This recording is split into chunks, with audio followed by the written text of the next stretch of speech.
What's up, y'all? It's Beginner Baseball Breaks back.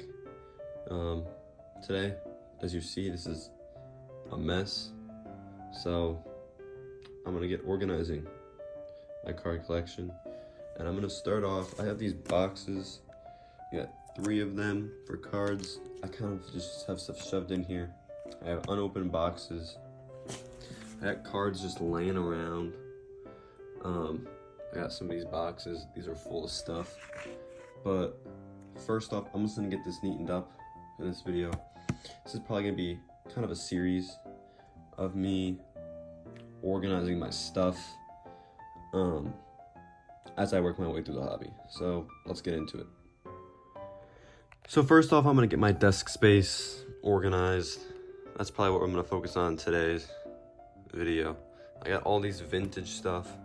I got just like cards from some of my previous openings just sitting around here. This is a whole box full of just like base cards from one of the openings. So I'm gonna figure out what to do with all this stuff. I got some other boxes, maybe just put it in, because like stuff like this, I'm not really too worried about sleeving it all up and keeping safe, because this is stuff mainly from the thrift store. So I'm gonna figure out a place to put all this stuff.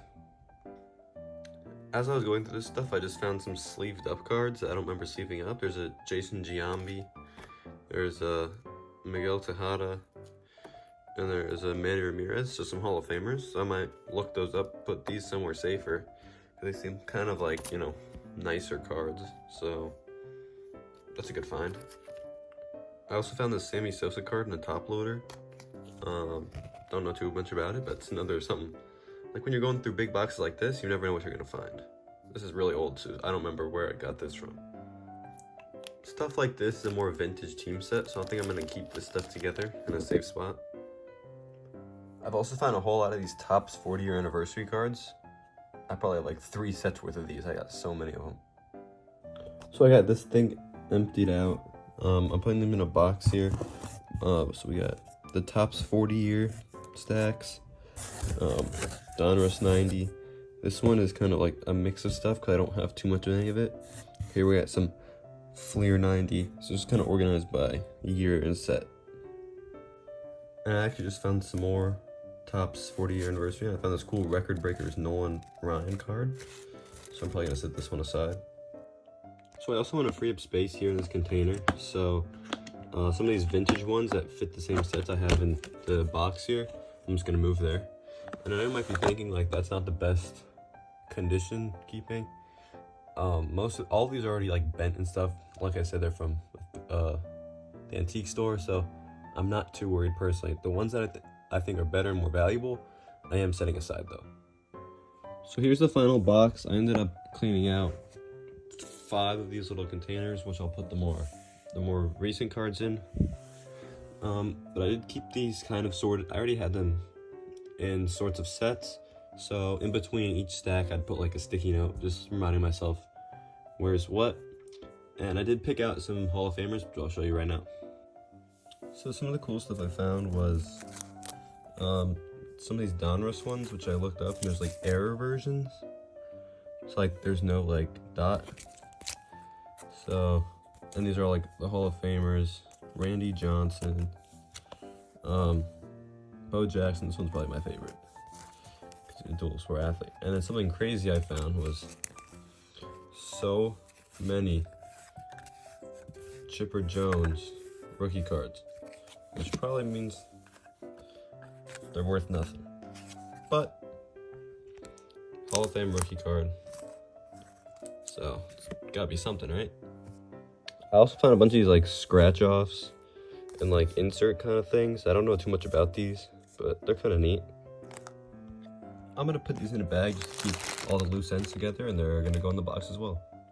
Also this Ozzie Smith 3rd year card, which is pretty neat. Now we're gonna tackle the more modern stuff.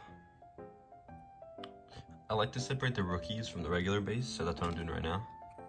While I'm doing this, I'm also sleeving up some of the better rookies I find, like this pink Logan O'Hoppe. For some of these stacks where it's basically just a whole hanger pack, I like to just keep them together. And you know we got the GOAT Bartolo Colon. And I also got some of these boxes where I open the cards and then just put them back in the box. So I'm gonna get that taken care of. As well as a full hobby box where I just got lazy and put the cards back in. And sometimes when you're organizing, you just find random autos like this. And now we still have an empty spot here for future cards. So now what I'm gonna do is go through all these hits and I'm gonna sort them by numbered card, relic, or auto. So here we have relics. Here's the autos, and I'm gonna put just the numbered cards here in this. Also, by the way, in this binder, I got so many pages of just like random cards. So if you want me to go through this too, this might be the next organizing video. But I also got some pages of modern stuff, and then here I have some numbered cards, some lower end autos. But here I put some of the new number cards, just to keep them here for now. And I also have a small collection of low value graded cards, but I'm just gonna keep them on the desk because I kind of like the look of them. Now I am much happier with how this looks. We got, this nice Molina magazine, kind of topping off all the stacks of cards. Then we have some graded cards. We got a little setup here with a collection. I kept the boxes just because I like the look of them. Here's my 2018 complete set, probably my most valuable possession. But on that note, let me know if I should open this, see the Ohtani and Acuna, or keep it sealed. I really have no idea what to do. So in the end, here's the before and here's the after. Let me know what you think. This video took me 6 hours to go through all the organizing stuff, so I'd really appreciate if you like and subscribe. Thank you.